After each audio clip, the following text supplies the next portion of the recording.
je me posais trop de questions, ce qui fait que je suis tombée enceinte, mais une fois que j'ai été enceinte, j'ai dû tourner-bouler ça pendant une semaine dans ma tête et pour en arriver à la décision que c'était pas possible, que je pouvais pas le garder. C'était le point de vue de savoir si j'avais vraiment envie d'avoir un enfant avec la vie que ça impliquait, de laisser tomber la vie que j'avais, du moins de totale liberté, que c'était plonger dans la vie un être supplémentaire qui allait se débattre dans des problèmes et dans des difficultés, quoi.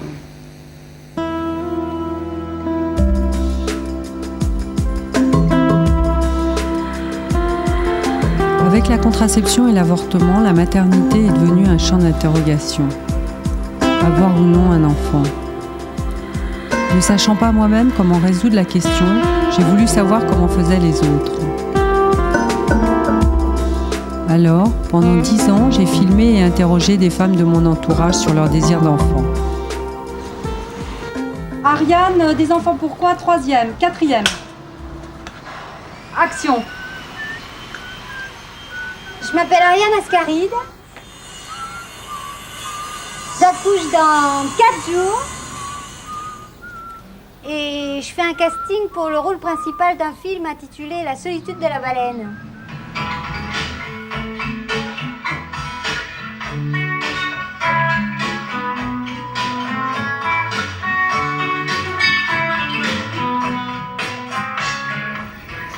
Tu es chorégraphe. Tu as 40 ans. Tu n'as pas d'enfant. Non.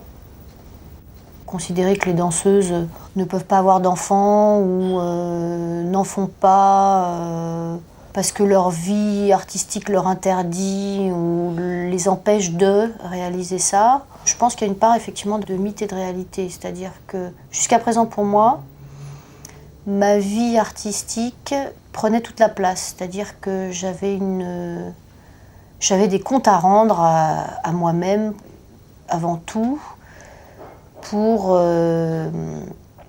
des choses à me prouver professionnellement. Et ça, c'était le plus important. Je pense que je mettais beaucoup d'énergie là-dedans. Pour moi, l'arrivée d'un enfant, ça va m'empêcher de me réaliser dans mon travail. Et donc, je ne voulais pas prendre ce temps-là pour ça.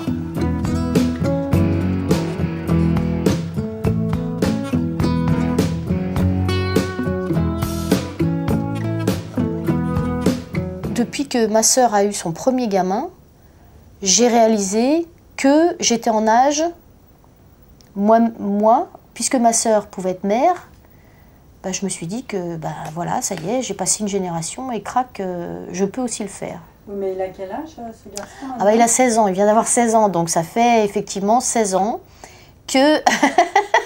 tu vois. Je suis quelqu'un de très très lent, moi je ne désespère pas.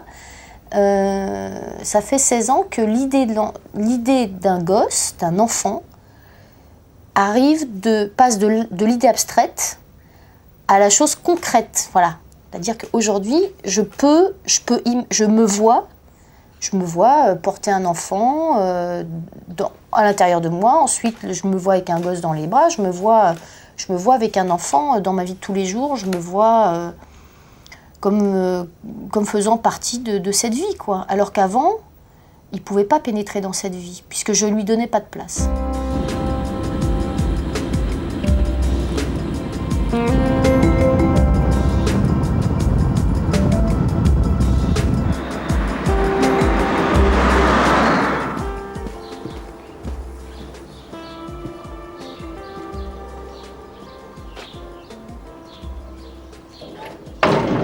Je m'appelle Caroline Chambers, j'ai 42 ans et je suis gynécologue et j'ai 3 enfants. J'ai eu 3 enfants. Je crois que le fait que justement on puisse maîtriser en tout cas en partie sa fertilité, ça fait qu'on est responsable du choix d'avoir un enfant. On peut mettre du temps à en avoir, mais enfin, on arrête la pilule ou on arrête la contraception pour avoir un enfant. on est la première génération à être confrontée à ce choix, à la pilule. C'est vraiment une très très grande... à mon avis, le terme est peut-être fort, mais enfin, c'est une sorte de révolution de la conscience. C'est-à-dire que toute la problématique est bouleversée. Donc c'est un réel travail en profondeur qui pose sans cesse de nouvelles questions de la place de chacun, de la place de l'être. Et je crois que c'est très important que les femmes puissent parler vraiment leur nom, parler de leur vécu, et c'est aux hommes de parler du leur.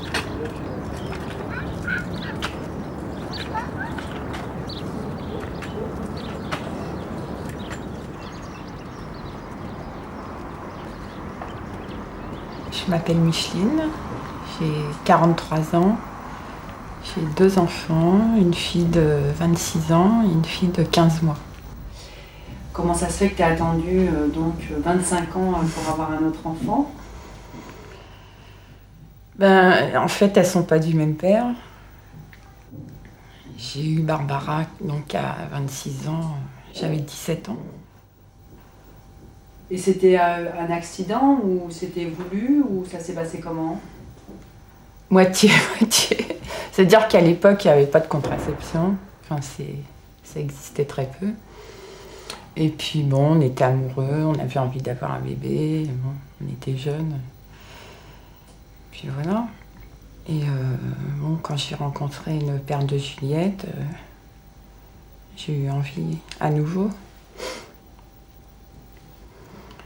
Et malheureusement, une fois que j'étais enceinte, on s'est séparés. Donc il fallait que... C'était une décision importante pour moi, quoi. Très dure à prendre. Soit j'avortais, soit je décidais de l'avoir toute seule. Donc j'ai décidé de garder le bébé.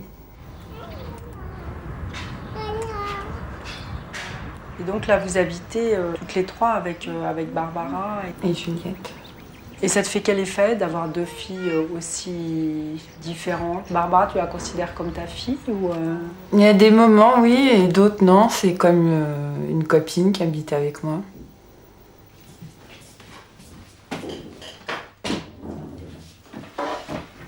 Je suis heureuse avec elle, mais j'ai plein de doutes. Je me dis, est-ce que j'ai bien fait?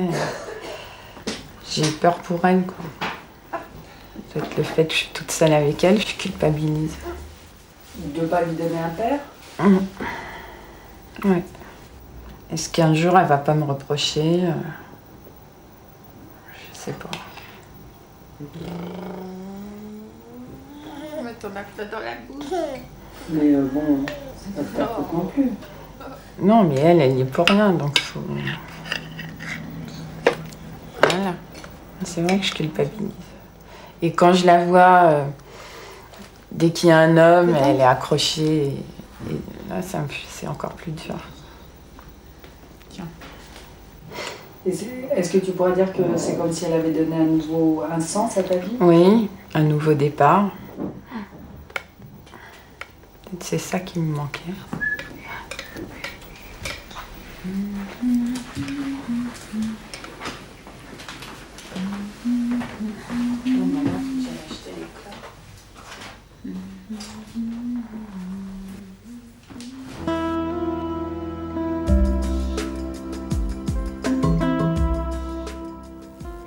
Enfin, disons, ma manière à moi de réfléchir, c'était de me dire à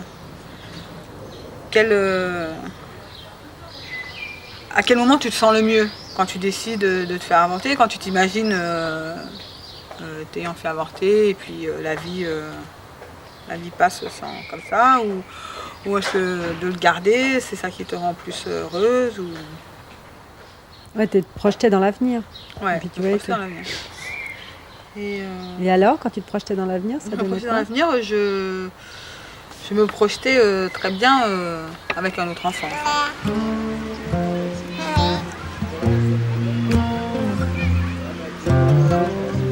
Regarde pas.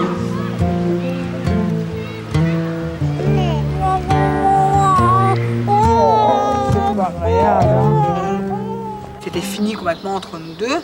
Donc lui, dans cette idée-là, il m'appelle en me disant, beaucoup si c'est...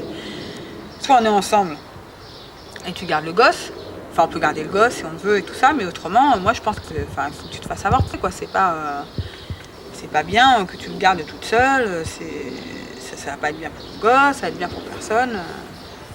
Donc moi je pense que ce serait plus raisonnable de se faire avorter. Et même il dit, et même si on doit revenir ensemble et tout ça, à la limite c'est plus raisonnable que tu te fasses avorter aussi pour pouvoir après décider à un autre moment d'avoir un enfant, toi, dans des meilleures conditions. Un gosse quand même, c'est pas une maison, c'est pas une voiture, c'est pas une machine à laver. Je veux dire, tu décides pas.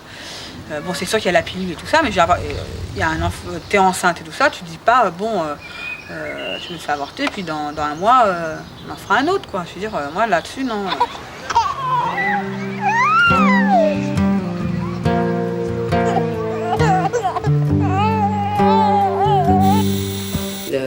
La joie d'avoir un enfant, de faire un enfant, c'est installé et a pris plus de place que le doute et l'angoisse, ce que ça pourrait représenter, quoi.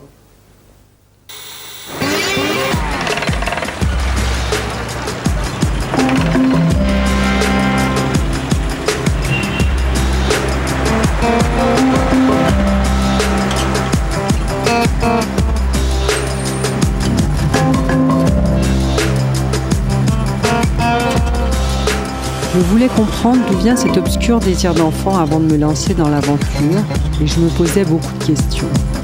Est-ce la grossesse qui m'attirait, l'envie d'élever un enfant, le désir de cimenter une relation, la pression amicale de mon entourage ? Après 5 ans d'enquête et d'interviews, je pensais encore que l'appel du ventre n'était qu'une convention. Toutes mes amies ont des enfants, finalement. À part une ou deux, quoi. En plus, ça dépend, c'est pas forcément des choix aussi chez elles et tout. Et le fait d'un seul coup d'être curieuse, de savoir, mais pourquoi Fabienne, par exemple, tu n'as pas d'enfant, déjà ça me met en colère. Parce que ça veut dire que ces amies-là, elles ont oublié elles-mêmes pourquoi à une époque elles ne voulaient pas avoir d'enfant. À la base, je me suis pas dit, je n'aurai pas d'enfant et tout. Mais moi, la vie va et je vois que je n'en aurai pas. Comme je n'aurai pas des tas d'autres choses, quoi. Tu vois ? J'ai jamais vraiment pu répondre à la question, quoi. Est-ce qu'un jour j'aurai un enfant ou pas ? J'y ai pensé plusieurs fois. Enfin, il y a des moments comme ça où ça te traverse l'esprit, tu sais pas. Je sais pas trop exactement pourquoi. Il y a peut-être des circonstances, il y a peut-être des gens que tu rencontres, peut-être des hommes que tu rencontres qui te font te poser la question. Peut-être certaines périodes de ta vie, je sais pas. Moi, je me suis posé la question comme ça 3-4 fois. Moi, j'ai toujours fait tout pour ne pas en avoir. Toujours. Ah oui, bien sûr. Jamais... Mais tu n'as jamais été enceinte, en fait. Ah non. Et peut-être que tu t'es jamais demandé si tu pouvais en avoir ou pas ? Même pas. Tu passes de l'état comme ça, un état un peu insouciant, un état un peu comme quand on est ado, à un état qui t'engage pour toute ta vie après, quoi. C'est sérieux, c'est pas n'importe quoi. Tu en prends pour tout le temps, quoi. Et ça te fait changer complètement ta vie, c'est évident. Et je crois que c'est une façon de devenir adulte, d'avoir un enfant aussi. Peut-être c'est un peu ça aussi qui a fait que je crois que j'avais pas tellement envie de devenir adulte, en fait. Jamais eu vraiment envie. Entre ma soeur 44 ans et moi 40 ans, on n'a toujours pas coupé le cordon ombilical. Hein. On n'est pas mariés, aucun homme nous a pris, on n'a pas d'enfant, donc les rapports sont assez comme si on était encore petite fille. Qui est-ce ? C'est ma mère qui a 16 ans pourrait dire que ça pourrait être ma fille et que j'aurais aimé avoir une fille comme ma mère était à 16 ans, mais que ça ne s'est pas fait. J'étais pas satisfaisante comme enfant, comme fille. J'avais des problèmes à être obligée de m'emmener chez le psychologue, me faire des tests. J'écrivais de la main gauche, il fallait que j'écrive de la main droite. Je retenais pas mes leçons, elle avait des problèmes avec les professeurs. J'ai été virée du lycée, etc. Tout ça, c'est par réaction finalement, parce que je me suis toujours jamais sentie moi-même. Donc comment, évidemment, même à 20 ans, 25, 30 ans, puis pouvoir, en se sentant pas soi-même, porter un corps étranger en soi.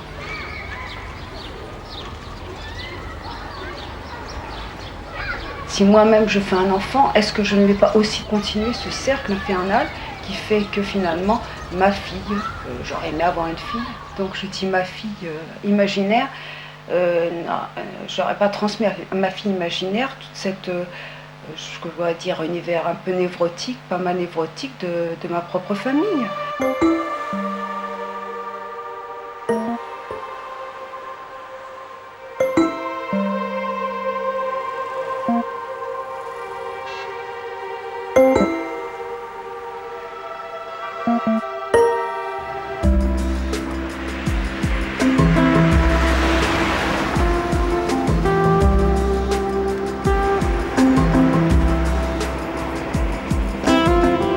Dire que bon, je suis diabétique depuis au moins 18 années. Et de ce fait, bon, dans le milieu médical, c'est certain qu'ils n'étaient pas très très chauds pour que j'entreprenne aussi une grossesse comme ça, quoi.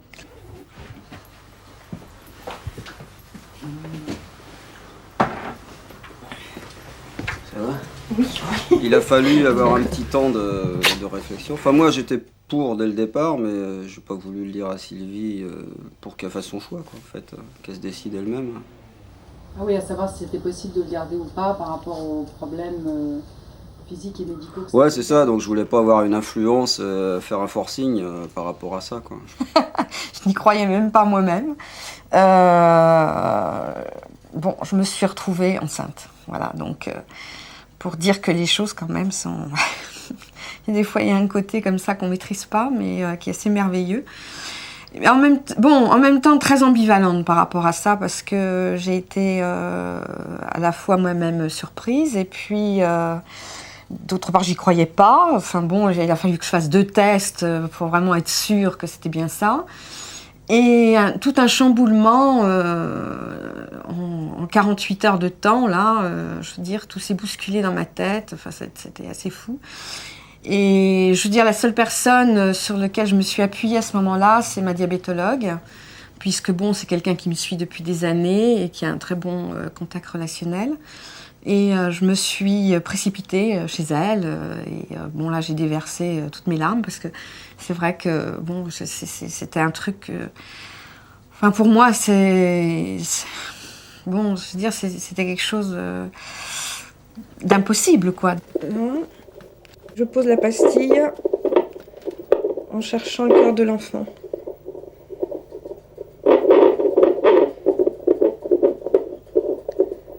Et voilà, donc l'enregistrement là se fait. Et ensuite je le transmets donc à la maternité de Port-Royal au bout d'une demi-heure de monitoring. C'est bon.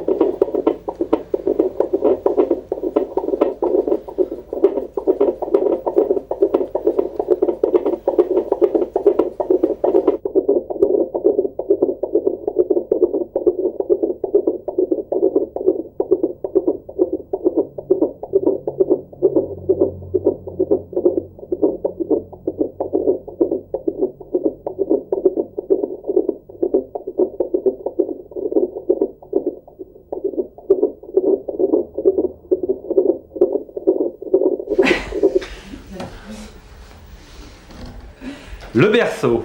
Oui, qui occupe absolument tout le salon. Oui, il occupe tout le salon. En fait, c'est un désir de Sylviane qui s'est occupée entièrement du côté logement de l'enfant.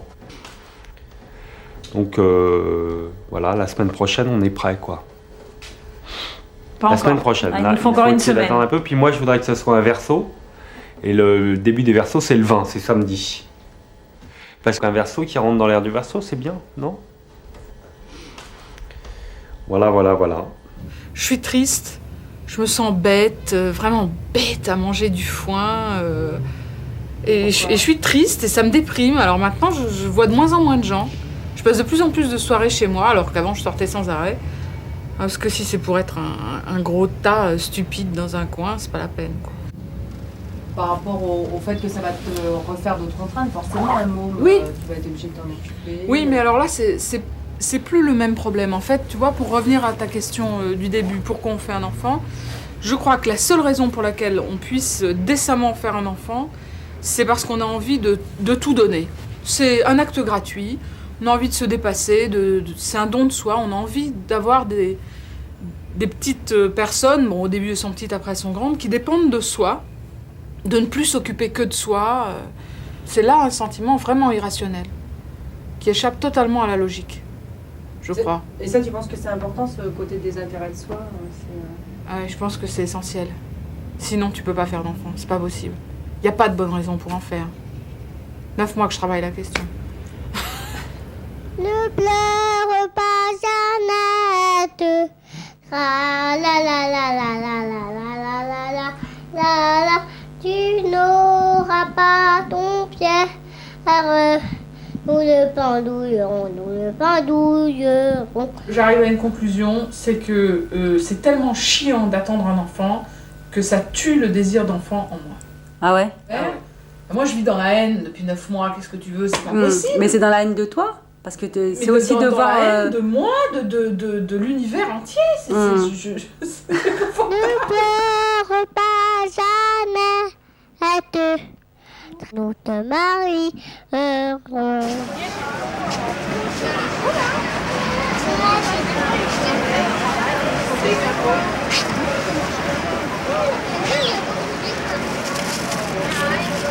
On va aller à une autre.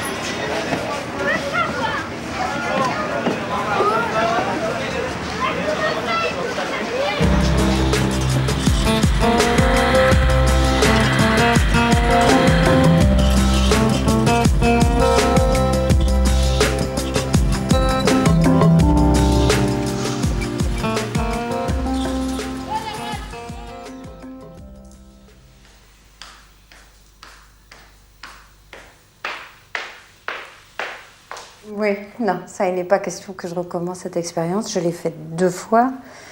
2 fois, j'avais vraiment envie de ces enfants. Je devais passer par cette période-là qui est vraiment pour moi très pesante. Et je ne recommence pas. D'autant plus, c'est pas le fait d'être allongée qui fait que je n'aime pas être enceinte, hein, puisque au départ, même la première fois, je savais pas que je devrais être allongée. Mais c'était dans la décision de faire un enfant, ça m'a demandé beaucoup de temps. Même avant de tomber enceinte, d'accepter de tomber enceinte et d'accepter donc de devenir cette espèce de personne qui est un ventre à pattes et avec laquelle on communique pendant 9 mois, toujours en parlant de son ventre, et on lui demande toujours des nouvelles de son ventre et on ne demande pas vraiment des nouvelles de ce qu'il fait.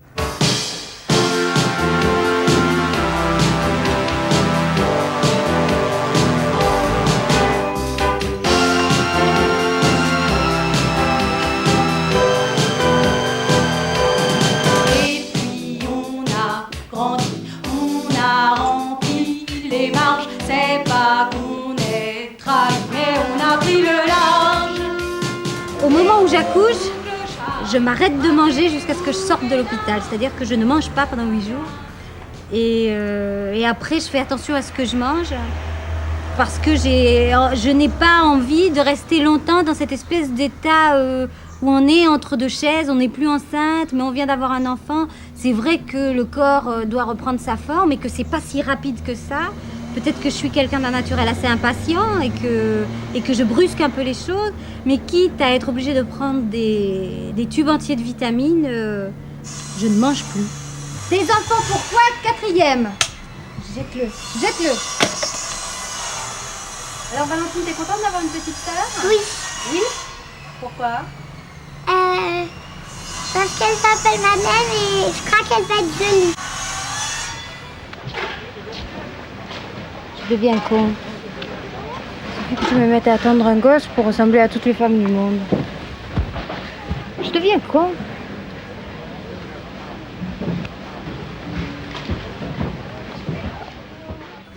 C'est l'envie de créer quelqu'un qui ressemble à la personne avec qui je vis et à moi-même, et d'une certaine manière de concrétiser un rapport, une relation avec quelqu'un.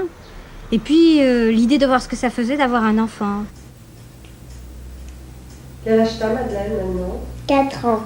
4 ans. Et tu sais que j'ai filmé ta maman quand tu étais dans son ventre.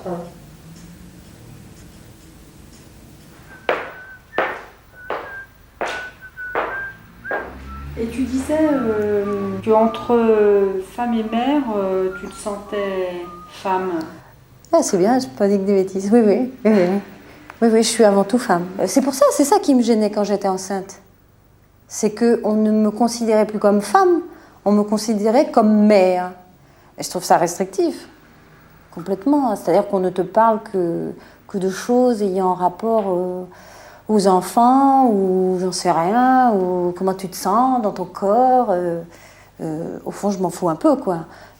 Comment je me sens dans mon corps. D'abord, c'est mon problème, et je n'ai pas envie d'en parler. Et deuxièmement, oui, les enfants, c'est vachement bien, mais il n'y a pas que ça dans ma vie. Et c'est parce qu'il n'y a pas que ça dans ma vie que je pense que j'ai un bon rapport avec mes enfants.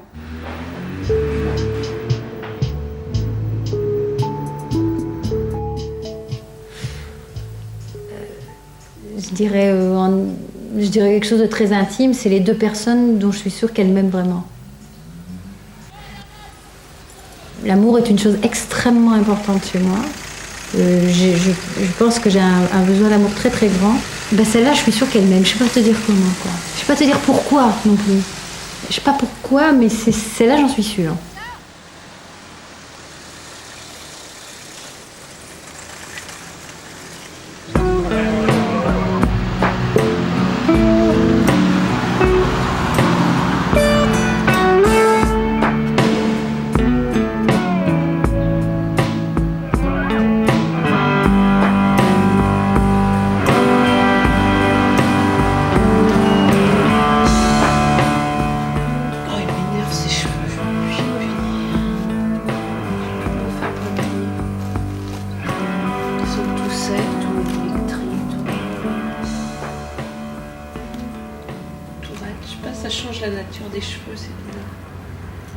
Je crois que c'est pas bon de faire un gosse pour se donner une raison de vivre, quoi.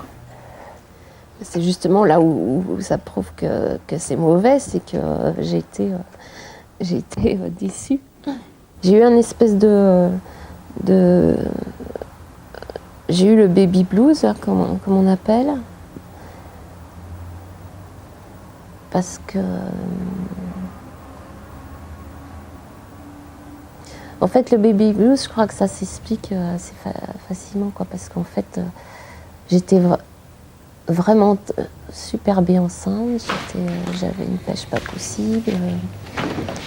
Pourquoi tu m'as habillée? Je me fais des tâches tout le temps. Je sais pas, c'est le volume qui a changé, tu vois, j'ai pas l'habitude, quoi. Tu vois les mêmes choses, mais pas de la même manière, quoi. Ah, donc, ça donne en fait, un truc un peu plus de joie, peut-être, non, ou je sais pas, de joie de vivre, mais c'est un peu... J'arrive pas à trouver le mot, là, c'est un peu grandiloquent, ce que je dis, mais... Quand on revient de la clinique, tu vois, qu'on arrive, on se dit, ça y est, on est parti pour... Enfin, je sais pas, pour 15 ou 20 ans. Et puis, en plus, avec... Oui, ça fait peur, un peu, quoi, Ça fait peur, le fait d'avoir quelque chose de, justement, tu peux plus reculer, quoi. T'es devant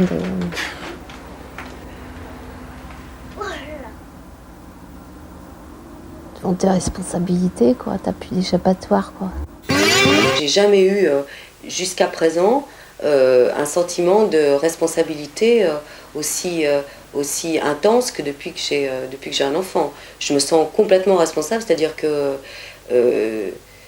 pour moi, c'était une vie faite de devoirs, c'était une vie à chier, quoi. Mais enfin là, c'est pas une vie faite de devoirs. Je n'irai pas jusque-là. Mais il y a des devoirs incontournables quand tu as un enfant, quoi. Et c'est la première fois que je pense ça, quoi. Voilà. Et tu l'acceptes? Ah ouais, ah, bien sûr, ça je l'accepte, ouais. Totalement, quoi. C'est bien? Oui. Après, je vais aller dans le grand blanc.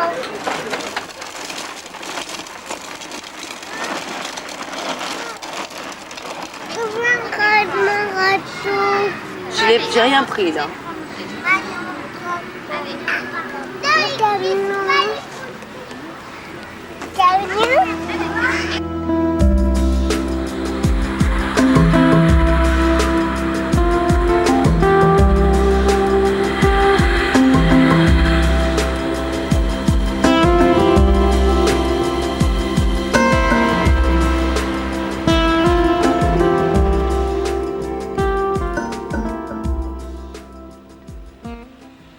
j'avais pas tellement envie de faire un essai, de FIV tout de suite. Je pensais, au fond de moi-même, sans être sage, je pensais qu'il n'y avait pas de raison d'arriver jusque-là.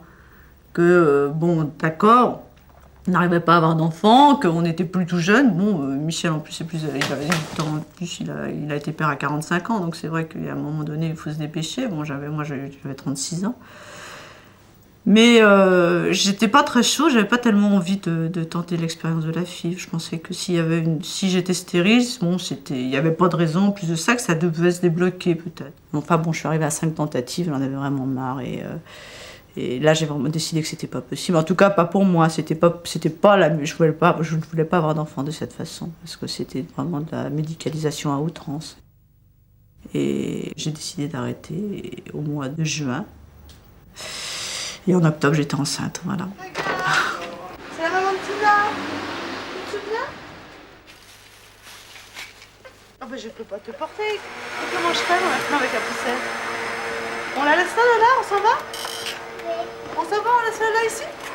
Oui. Maintenant, je peux en parler plus facilement, maintenant que j'ai 2 enfants, et que effectivement, peut-être que j'avais pas envie d'avoir d'enfants à ce moment-là. J'étais pas prête, j'étais pas mûre. Et c'est vrai que curieusement, la FIV, en général, fonctionne très bien avec les personnes qui ont un problème physiologique à contourner. Une femme qui a les trompes bouchées, en général, bon, elle va faire 2-3 tentatives de FIV, mais ça marche beaucoup mieux que quelqu'un qui a une stérilité inexpliquée. Je crois qu'il y a déjà une chose qu'il faut bien se dire, c'est pas parce qu'on ne trouve pas la cause de la stérilité ou du problème de fertilité que ce n'est pas une cause organique. On ne peut trouver actuellement que les choses qu'on sait trouver. Et il est possible que dans 10 ans, on trouve une explication à des stérilités, entre guillemets, sans cause actuellement. Et se lancer dans une grossesse, on a beau dire que c'est quelque chose... on a beau vouloir se faire croire que c'est une démarche rationnelle... maintenant où on a l'impression qu'on peut tout maîtriser, mais c'est une aventure psychique complète. Donc on peut arriver à des résultats, enfin pas des résultats, mais des vécus qui sont complètement différents de ce à quoi on s'imaginait, sinon ce ne serait pas une aventure.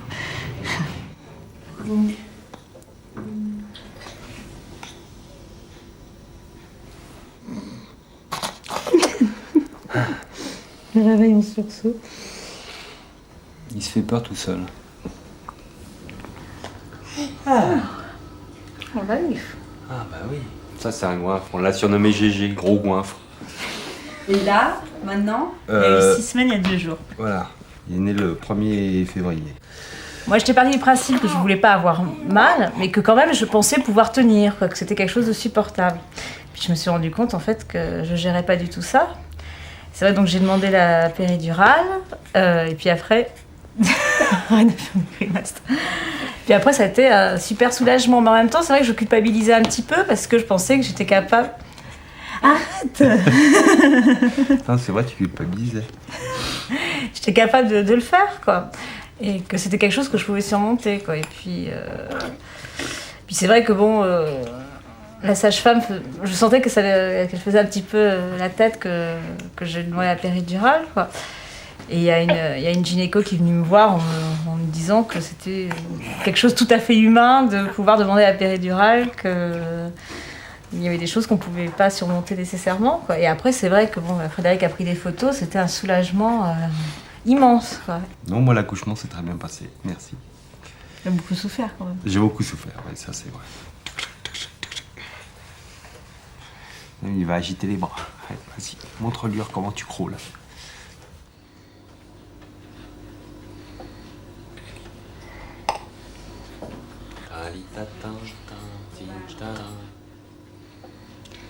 Ça me fait faire les abdos, ça.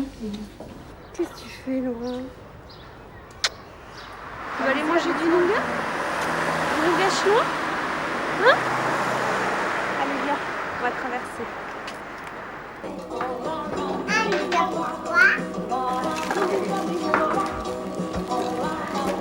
Oui, c'est bon, les poissons.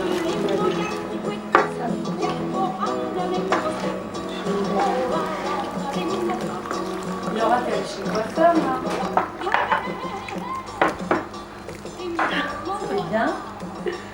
Qu'est-ce qu'il y avait?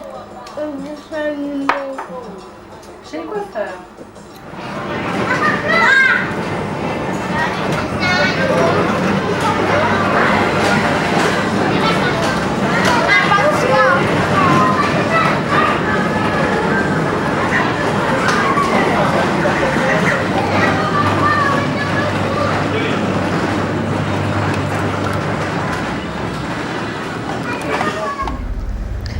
Les rôles s'accumulent de plus en plus sur les femmes. Et moi, il n'empêche que je me retrouve beaucoup mieux dans l'accumulation de ces rôles plutôt que dans un rôle d'être reléguée comme mère de famille à la maison. Avoir un enfant, enfin, décider de ne pas avoir d'enfant au profit d'un choix tel qu'il est, tel qu'il sera. En général, c'est au profit d'un choix professionnel. Je pense que pour une femme, il va forcément se poser, à un moment donné, le regret de ne pas l'avoir fait. Quand on s'est connus, on a toujours évoqué les problèmes par rapport au travail, par rapport à des choses comme ça. Et on n'a jamais choisi de faire carrière, ni l'un ni l'autre. Enfin, elle a un métier où elle pourrait faire carrière, mais elle ne veut pas. Enfin, je ne pense pas qu'elle veut travailler agréablement. Je pense qu'effectivement, on ne peut pas élever ses enfants par procuration, c'est-à-dire en n'étant pas là, ou en étant là très peu, ou en leur donnant qu'à manger, parce que on peut leur donner effectivement à manger. Mais je pense que c'est pas ça, éduquer un enfant. Enfin, quand on a la possibilité, quand on a désiré un enfant, quand on a vraiment envie d'avoir un enfant, enfin, oui, le désir, on peut espérer lui apporter plus, quoi. Et si on n'a pas ce temps pour le faire, si on n'est pas disponible, moi je pense qu'on passe à côté. Vu que, comme je reviens à la discussion du départ, c'est-à-dire que la carrière professionnelle n'est pas le moteur de ma vie, il n'y a aucune raison que les enfants qu'on pâtissent de ça. Donc oui, Paul, j'ai voulu vous montrer cette interview de Jean-Jacques, le père de vos enfants. Vos réactions à chaud, quoi. À chaud. Premier point, c'est pas aussi évident que ça que lorsqu'il indique que j'avais pas de point de vue carriériste sur mon travail, ça me semble pas aussi évident que ça au départ. Première chose, je crois que pour moi c'était pas clair dans ma tête et qu'il fallait que je voie, et je pense que compte tenu de la nature du travail, on a a priori quand même envie de faire carrière dans ce travail. C'est pas un choix au hasard. Bonjour Paul, donc vous êtes à 15 jours d'accoucher? Oui, je suis à 15 jours d'accoucher. Et vous continuez à travailler? Oui, je continue à travailler parce que d'abord il y a du travail, je ne peux pas m'arrêter tout de suite. J'ai encore des audiences, c'est un petit peu difficile parce que je manque un petit peu de souffle. En fin de grossesse, c'est plus difficile, donc ça va être un petit peu plus long que d'habitude, mais enfin c'est pas grave.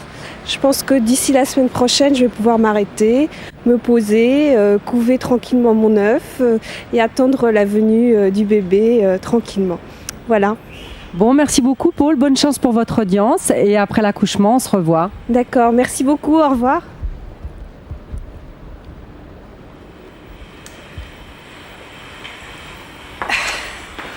C'est certain que moi, j'ai aménagé mon temps de travail par rapport à la présence que j'ai vis-à-vis de mes enfants, alors qu'avant, c'était le processus inverse. Je pense que j'avais une priorité qui était organisée au niveau du travail et que je m'occupais ensuite de mes enfants, alors qu'à l'heure actuelle, c'est totalement inversé. Mais je pense que c'est quelque chose qui... on n'est pas bien avec son enfant du jour au lendemain. Je veux dire, il y a une espèce d'approche, d'apprentissage dans les rapports. Et je pense aussi que plus on est avec ses enfants, plus on a envie d'y être. C'est lourd. Ah oui. Je ne peux pas travailler, moi, comme je veux.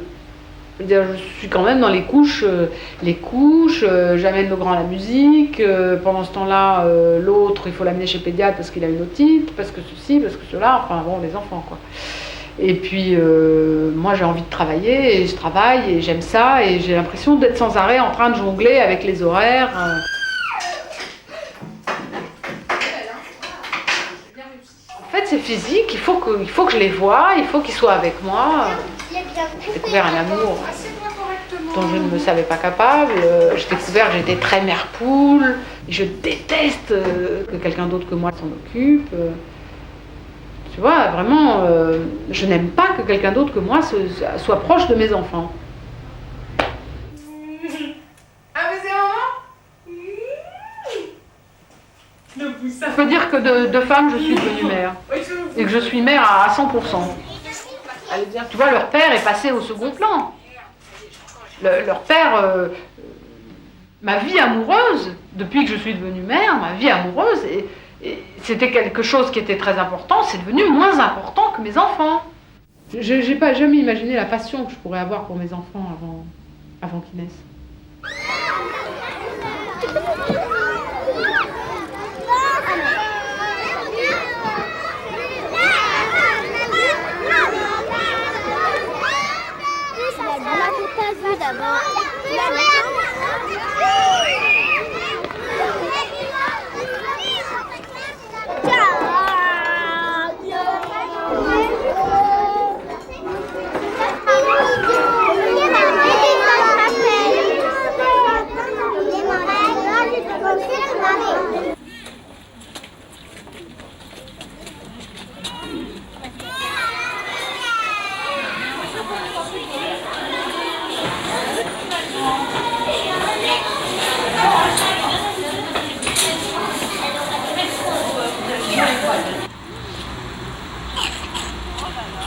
C'est vrai que c'est pas facile à trouver un équilibre au départ entre l'amour maternel et puis l'amour conjugal. C'est vrai que, en plus, moi je connais Michel depuis que j'ai 18 ans, donc arrivé à 36 ans, on a vécu beaucoup d'années ensemble, vraiment en couple. Et là, presque l'intrusion de quelqu'un d'autre dans le couple me faisait peur.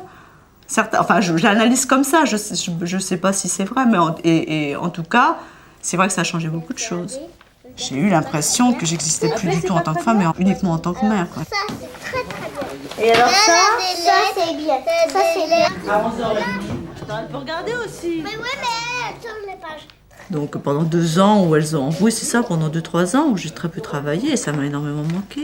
Parce que je suis pas faite pour m'occuper à temps plein de mes enfants, de mes filles. Il y a un seul instant où on peut se penser à soi, penser à ses occupations. On est obligé, on est forcé de vivre au propre rythme des enfants. Et nous, on est balayés. C'est-à-dire si on n'est pas prêt à vivre ça tout le temps, c'est très... Moi, je trouve que c'est difficile à le vivre.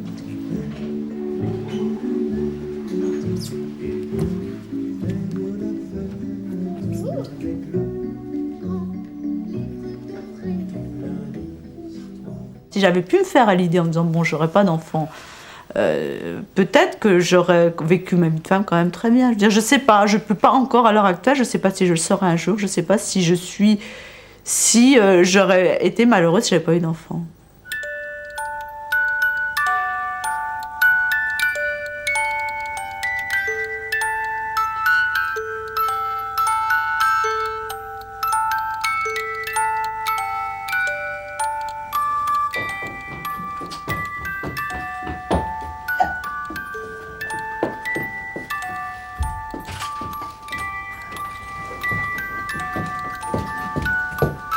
Pour moi, c'était inconcevable de ne pas avoir d'enfant, donc j'aurais été prête à employer n'importe quelle astuce, même si j'avais dû tricher, si j'avais dû...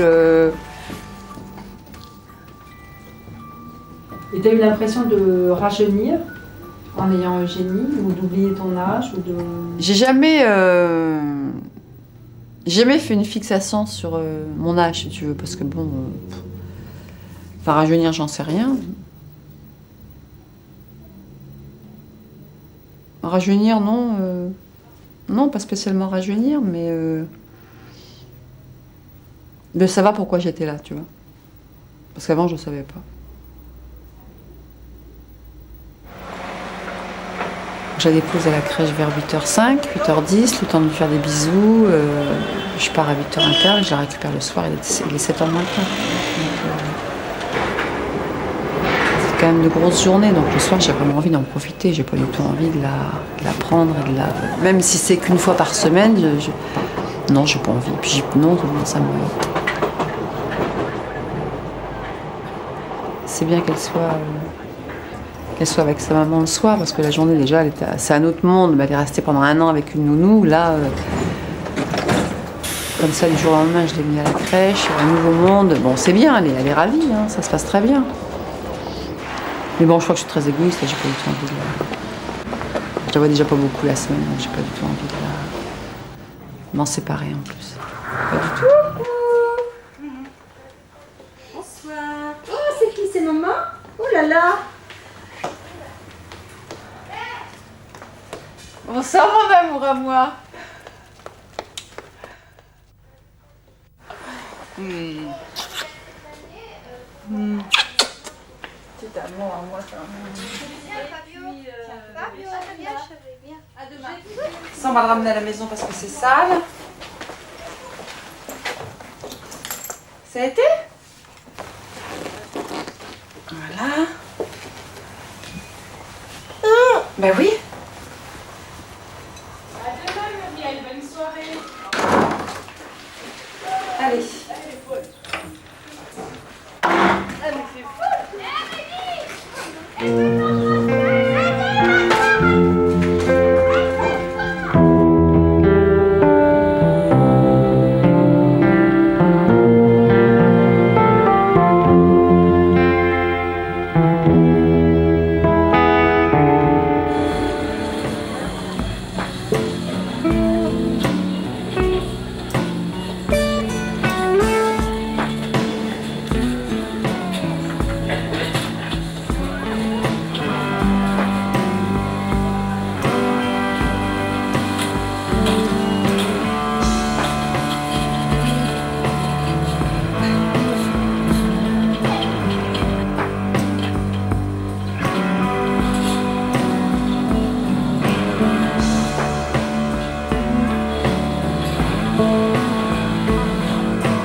Je n'ai pas obtenu la réponse nette et carrée que je recherchais et je ne sais toujours pas si le désir d'enfant est inné ou acquis chez les femmes de ma génération.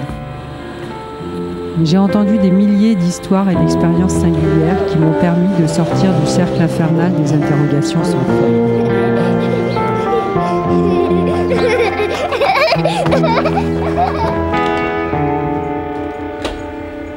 Bonjour. Entrez, la table, les 2 canapés, la télévision, le piano et derrière vous, la cheminée. Voilà les chambres de maman avec mon chat. Il s'appelle comment ton chat? Raccoon. Ma chambre avec donc mes jouets, ma petite table, vous pouvez entrer. Hein. On me racontait que lorsque j'avais 4 ans, que l'on me demandait ce que je voulais faire, il paraît, parce que moi je ne m'en souviens pas du tout, que je répondais je serais maman et j'aurais des enfants. Alors je ne sais pas si c'était déjà une idée comme ça, mais c'est vrai que je n'ai jamais envisagé la vie autrement, je n'ai jamais été obsédée par ça, mais je toujours pensé que dans la vie j'aurais en tous les cas un enfant. Et comme je n'en ai pas eu, pour des raisons diverses, pour moi, il était évident que j'allais en chercher un si je ne le faisais pas moi-même. C'était une chose absolument naturelle. Je m'appelle Léa Olivier Lacan, j'ai 7 ans et demi et je suis née en Inde, à New Delhi. Ma maman s'appelle Séverine Olivier Lacan et son métier, c'est directeur de la production. Non, je n'ai sûrement pas mesuré la complication que ça pouvait être dans sa pauvre petite tête. J'y ai pensé de façon assez simple, je dirais, par rapport au fait que je sois célibataire, donc qu'elle n'ait pas de père, ça serait difficile, et par rapport à sa couleur de peau, parce que ça forcément, ça se voit. C'est une chose qui se voit. C'est-à-dire que quand elle revient de l'école et qu'elle me dit qu'elle ne veut pas mettre de jupe parce qu'on l'appelle Salut la bronzette, bon, c'est sûr que ça me fait de la peine pour elle. Alors j'essaye de lui dire qu'elle a qu'à répondre Salut Blanchette et que ça leur fera pas plaisir du tout. C'est tout. Je crois que c'est par rapport à elle, par rapport à moi. De toute façon, je vois pas. C'est ma fille. Maman dit que elle restera toujours auprès de moi. Je sais, je suis d'accord. Mais j'ai toujours très peur que les voleurs me prennent. Je sais pas pourquoi. Parce que j'aime pas qu'on me sépare de ma maman. Mais qui te prennent et qui t'emmènent où? Qui m'emmènent quelque part dans un endroit horrible, si tu veux. Je n'ai tellement jamais imaginé que je ne pourrais pas avoir d'enfant que, ben voilà, j'ai un enfant. Voilà, c'est tout. Je crois que je me pose pas de questions. C'était une chose, c'était vital. C'est-à-dire que la seule question que je me pose de temps en temps, mais très très rarement, c'est de me dire qu'est-ce que je serais devenue si je n'avais pas eu d'enfant. Je pense que je serais devenue quelqu'un d'horrible, quelqu'un de frustré, quelqu'un de vraiment moche, quoi, pas bien, parce que j'aurais eu, moi, une souffrance qui était de ne pas arriver à accomplir quelque chose qui me paraissait quelque chose de naturel, je dirais, et de vital pour moi.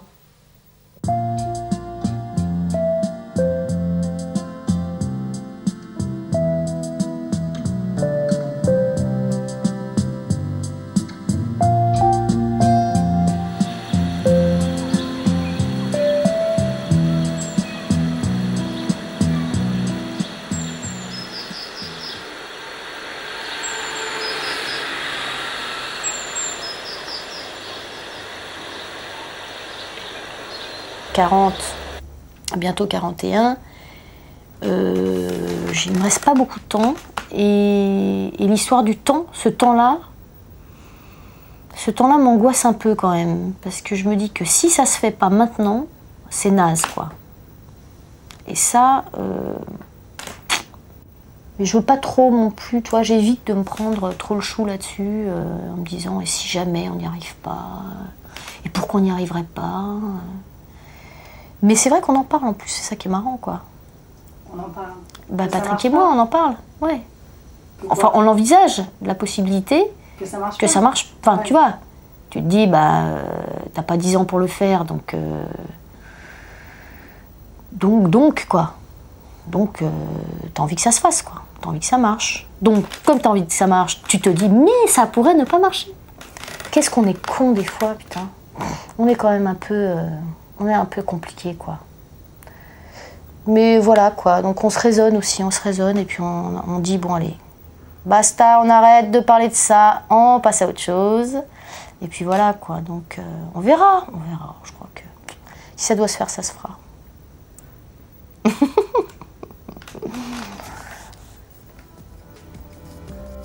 The topless towers be burned, and men recall that face. Move most gently, but move you must. In this lonely place, she thinks part woman, she parts a child. Nobody looks. Her feet practice tinker shuffle, picked up on the street.